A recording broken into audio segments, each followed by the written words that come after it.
Hi, good morning, everyone, or afternoon, wherever you are. Um, Welcome, everybody, to our cybersecurity session. We're very excited to have this time with you. So we have a bit of a very interesting format with you today. It's a fireside chat mixed with a little bit of presentations.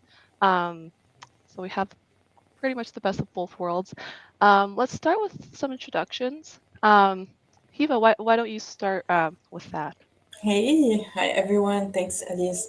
Yeah, so happy to be here with you guys, sharing our experiences, also chatting with my colleagues. We're going to take these 20 minutes, present to you or talk a bit about what we do in CGI and also have a bit of a presentations concrete, and we'll get into the Q&A session at the end. So briefly, like maybe an introduction about my career.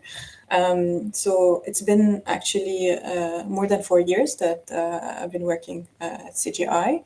I started off as a director consulting expert in automation within the cybersecurity practice at CGI. And yeah, slowly just accompanying clients to put in automation strategy, help them, go through some challenges, especially in the cybersecurity world. And over the years, I happen to have a team around me, and about 18 people, and we developed like the service offering together for automation and in the DevSecOps and application security field. So, and just a little bit of background, I started off with a bachelor in telecommunication. I did a master's as well, but I did not really, see myself in that field. So I kind of diverted into cybersecurity, and this is where I found it really like interesting, challenging. Applying strategies, defending a whole environment. There's so many. It's really a vast field. And you'll never get bored. Basically, there's always something to learn. So I got my degree in cybersecurity, and then I started off as a sysadmin, and this is where I got some passion into the automation. I got also the skill set around it, and I worked closely with the security team. And yeah, at some point. Over like it's been 10 years I've been in this field, and yeah, I kind of found my way into the automation and DevSecOps world. So that's on me, and I'll hand it over to Anne, and maybe introduce yourself. Hi, my name is Anne Fry, and I have been with CGI for almost 3 years. I took my undergraduate at Ryerson and my graduate degree at Concordia University in Montreal for a master's in cybersecurity. I've been intrigued in cybersecurity for a very long time. I currently do a lot of automation, and I am in charge of doing the security orchestration and automation response, which I'm going to talk about a little bit later in the presentation. Glad to be here. And Alice? Awesome. Thanks, Anne. My name is Elise. I'm the SOC manager at our Global Technology Operations Canada SOC team. So within our SOC team, we have several different services within the SOC. So we have our 24/7 security monitoring, of course. We also have vulnerability assessment, threat hunting, threat intelligence, and our XDR teams. So I consider myself to be very fortunate to get to work with these, very intelligent people every day. And I love what I do. I actually started off in an engineering background, and I wanted to make the switch to tech for a while and decided to take the leap to do that. And it's been really fun ever since. I actually started at CGI as a SOC level 1 analyst, and really enjoyed that. Loved learning about the security side, but I also wanted to learn more about the technical operations side. So I transitioned over there, and then got some more experience with like client engagement. Um, and then I wanted to wrap all of those things together into, leading my SOC team. So that's where I am today, and I'm very excited to be here with HIPAA and Anne. Um, yeah, HIPAA, do Cool. you want to go ahead with Yeah, our next question? exactly. Yeah. So Anne, could you give us like a concrete example of something you're proud of, like a story or a situation that you're proud of? So when I first started at CGI, there was a transition between Python 2 to the next version of Python 3, and there were 32 custom functions that had to be rewritten, and I managed to do that, and they were impressed with that. So I was super happy about learning how to integrate the custom functions as well as improve my Python skills. And it's been an amazing journey with my current colleagues who have been so helpful in and supportive in me trying out different things. So it's been great. I've really enjoyed my time here. So, That's awesome. and Elise, what can you give a concrete example of something you're proud of?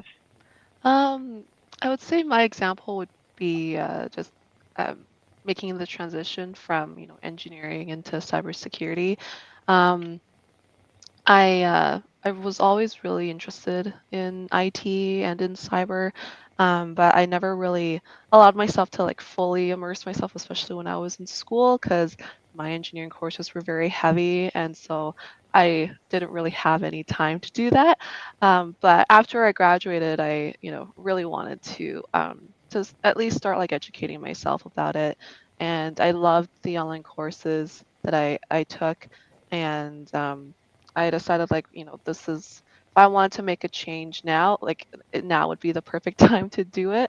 Um, and yeah, so I would say that's probably the achievement right now that I can think of that I'm most proud of.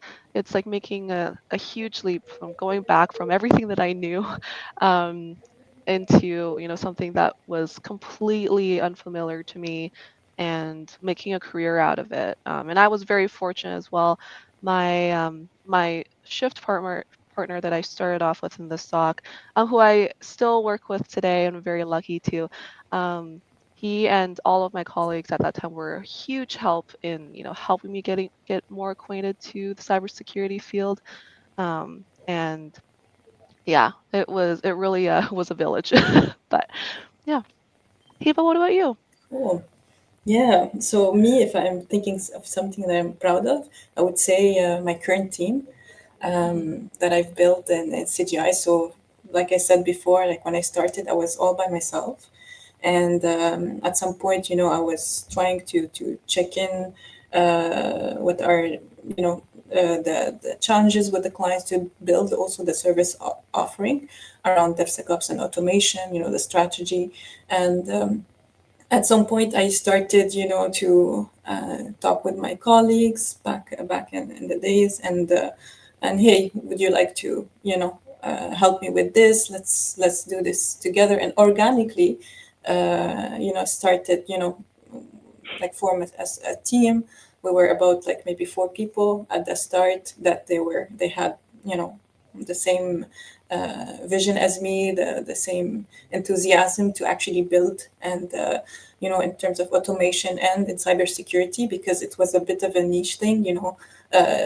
We all, I mean, in the challenges, like a bit, there's a lot of siloed in that. So we thought, okay, when we bring automation, how to make the integration of cybersecurity smoother and the adoption better by the different parties.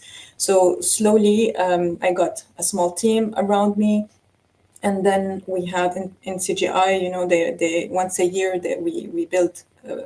There's the boot camp that new grads can join, and there's a lot of training happening. And the goal is to upskill them in the cybersecurity world, that give them like a bit of insights, and there's trainings, certifications, and so on. And this is when I got more juniors in my team, and that we kind of grew together in the journey, and to build also the service offering together. And now I have like 18 people around me, and the beautiful thing is like we love to work together. We have our own subculture. We brainstorm stuff, and everybody's like have a voice, and ideas are always welcome. So if I could say, like, that's what I'm proud of. That's um, awesome. cool. So up to the next question, I guess. So Anne, could you have predicted 10 years ago that you would be doing what you do currently today? At the time, 10 years ago, I didn't know anything about security orchestration or automation response. So there's no way I could have known what I was going to do, but I knew I wanted to do something in cybersecurity. So that's where I ended up. What about you, Elise? Could you have predicted 10 years ago what you'd be doing today? No, I think 10 years ago, I still thought I was going to be a chemical engineer, Yeah. wearing a hard Oh, hat and going interesting. to plants. Yeah, and I definitely wouldn't have been able to predict that, like, in my job that we would be using so much automation as well. So definitely, like, s- a l- I don't think I could have predicted any of these aspects of our jobs or our lives, really. So yeah, the answer is no. Yeah, but what Mm. Yeah. about you? Could you have predicted this? Oh, definitely, 100%. It Yeah, was clear cut. yeah, No, I'm kidding. So yeah, you're 10 a years. mastermind. Yeah, 10 years, I've been more like exploring and Hmm. observing, and trying out different things. And I Hmm. kind of stumbled upon what I like to do. So I started off Right. as technical, I got the foundation, the different concepts, Hmm. the background in terms of, networking infrastructure, cybersecurity, and then kind of found my way organically, and just to trust a bit my intuition. And sometimes you see patterns within you, like, Yeah. when you're supporting the team, when you're, more of a strategy kind of, you have more a vision or a strategy. So that was, yeah, probably like within 5 years, I kind of had a hunch that I wanted to build a team. I wanted to make an impact. I kind of saw the automation as a way to facilitate, the day-to-day workloads and so on. And I kind of, picked up upon, like, there's a bit of a challenge in the cybersecurity world in that. So this is where I went. So yeah, That's that's a bit of a summary. Yeah, that's great. So you're seeing all these, like, challenges in cybersecurity, and I'm really happy that obviously you're doing what you're doing today, because I think you're fixing a lot of those challenges. What do you think is your vision for the coming years in cybersecurity? Kevin, we'll go back to you. Sounds good. Yeah. Yeah, so basically, in terms of, because we're focusing more on the DevSecOps service offering, and Hmm. so there's, just a brief evolution. So the DevSecOps is more of an evolution of the DevOps, and usually the goal was to the faster delivery, release, etc. But then the security was a bit siloed on the, and it was always seen as a bottleneck, Hmm. and a hurdle. So the whole point of DevSecOps is to integrate security within all the phases of the development lifecycle, and the with the automation aspect to make it more smoother. So all the tools about the scanning of the code, etc. So to the key is to bake them in, the pipelines, to automate as much as possible. And it's not like there's different aspect of it, in CGI, our service offering goes around the people, process, technology aspect. So definitely, you need to enhance the processes, to make it more optimal. There's the people aspect, because at some point you put the tools in and everything, but you need the people to adopt them, to not have this resistance uh, towards that. So we kind of create a culture. So that's probably, if I'm talking about the vision in terms of DevSecOps, we started talking about a culture, and doesn't mean just the culture. It could mean, you know, the technology aspect, the process aspect, and the people aspect. It could be also like investing in the awareness and the upskilling trainings, trying to get, you know, the security team and the developer or the different teams on the same page, to have the same goal, the same vision, to be able to, you know, move on to a more reliable product at the end. And some of the visions, like especially we talk a lot about AI, so this is part of, and currently in my team we're kind of testing something where we, through the machine learning, to be able to, like if let's say we detect there's a vulnerability in the code, to actually propose like some patching through the machine learning, and to give more control to the developers to be able to patch and fix vulnerabilities on their own. So so there is that is coming up. Like I talked about the culture, and we want to make it more concrete thing, because we see that a lot of companies or businesses, they're really in need of that. Like yeah, not just the to be able to integrate the tools, and but also to actually develop a whole culture around it. If we go to the next slide. So I don't know if you guys knew about the SolarWind attack. That's, you know, where the DevSecOps and our you know, why our service could help like a lot of companies, and that's where we're trying to focus on. So the SolarWinds attack that happened is called Sunburst, and it happened in 2020. And a SolarWinds is more of a monitoring tool that is used by large companies. And what happened is that from one of the dependencies, it got there's a malicious code that got injected, and specifically in the build phase, and unfortunately that, you know, propagated into the supply chain and to these different companies that are using this tool. I think it's Orion, the tool, and as you can see, it was more targeting the government, and it had like a big impact. So this is where, you know, securing the pipelines should be taken seriously by companies, to in order to prevent these kind of yeah, exploits. If we go to the next slide. So just briefly, like this is a bit of, you know, we're trying to build our own framework into how we can, you know, some guidelines into how to secure these pipelines into the different phases. You know, we're talking about at the beginning, you know, this is where there's that is security by design comes in, you know, the shift left aspect, that we try to fix most of the vulnerabilities, or to think about security from the get-go, in terms of, you know, at the beginning where we design the application of or the software.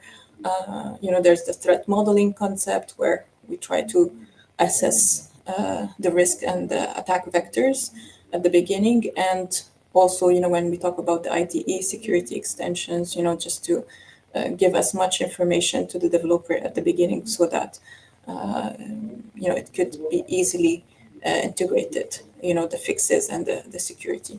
And we talk here about shift everywhere, because it's not just we want to put security in the beginning, but also we talk about the security in depth. So we want to make sure that each phase there's some sort of a control that is embedded, to make sure that if at some point there was a leak, or Mhm. that it's covered.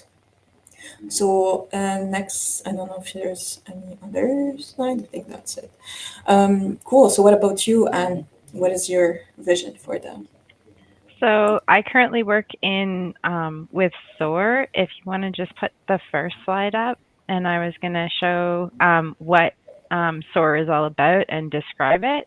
That really, really quickly. The container comes into SOAR. It's an event, and the format is a common event format. What happens is each container goes through a playbook, and if you want to go to you probably want to go keep on going until you get to the playbook slide, the first one that has the actual playbook. Keep going. There you go. So this is an example playbook in SOAR. And what happens is it's designed to automatically report a PayPal phishing related email.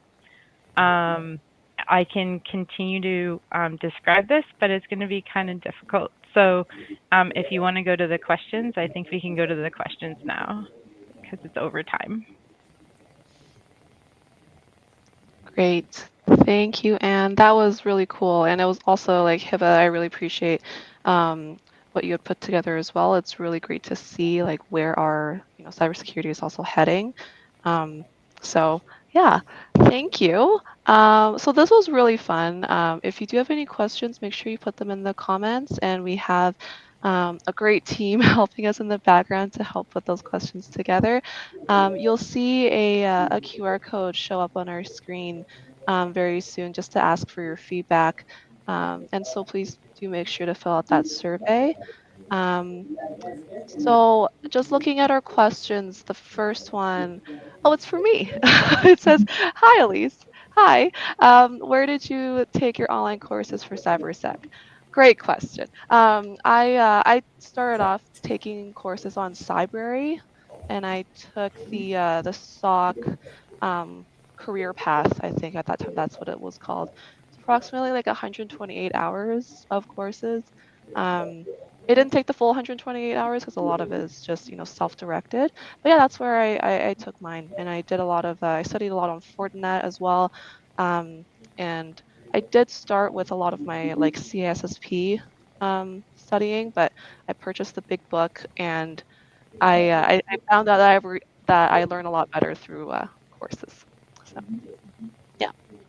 Our next question is, what advice would you give to someone who is already in cyber and looking to grow and further their career? How has your time at CGI helped in your career growth? Um, Hiba, do you want to start off with that one? Sure. Our second question there. Yeah. I would say, like maybe I can answer the time at CGI basically. Yeah. So the thing is, you in CGI you do have the freedom to actually, innovate and try out new things. So that help you also, explore and grow, and you have also like that there's the training associated to it. There's also some programs. I talked about the boot camp at some point, that happened. So that was, I think, what we did. And there's boot camps in different fields in CGI. I can more talk about the one that was developed for the cybersecurity. So it was a 1 week boot camp where there was trainings. There was also like presentations about some experiences, different topics in cyber, like architecture, the incident response, the OT security, for example, the DevSecOps part, and there was also sections for labs so that you can just go and you have like the whole lab access and some guidelines to actually experiment and touch on different things and to specialize. And also, of course, there's the certification that are associated with it. Yeah, so there's in CGI there's a lot of programs help also so they invest on the learning aspect, and you have the freedom also to explore and to do. I don't know if you guys want to add something else. Um, yeah, I think for me, like, I started as a SOC L1, but one thing I do love about, working here at CGI is definitely what Hiva mentioned. Like, it is, this when you do want to, go into a different field or want to like try out a different role, there are plenty of opportunities to go do that. We have like new clients and new projects coming in like every single day, almost it feels like. And so there's a lot of opportunities to wear different hats and to, kind of add more expertise under your belt. And it's definitely helped with like my career trajectory as well, because I definitely don't think I would have been able to, step into like a manager role without all of the experience that I had previously, and that was all from CGI. Yeah, cool. Third question. Uh, what advice would you give to professionals transitioning into security focused roles from other backgrounds? I am also thinking of trading in my own hard hat for a softer one. Um, I hope you ladies don't mind. I'll start with this one. Um, so I think the advice that I would give would be, I mean, what I found worked personally was uh, going for online courses, going for like certifications to start, I think your experience already would help you stand out because it would be, very different from, someone going in probably from a cybersecurity field. I mean, both are very, very valuable, of course, but uh, I always like tell people to never see like your background, which could be different than cyber, as like something to be ashamed of. If anything, cybersecurity is probably, from what I've seen, like one of the most diverse group of people who come in from, we had like a really, really skilled analyst who came in originally from a philosophy background. We have one of our senior analysts right now. He came from a cognitive science background. It's just like two of the many examples I could give. And so definitely like look into like online courses, go to networking events to meet people that you want to work with, or who like work in companies that you want to work for, and like meet people that way.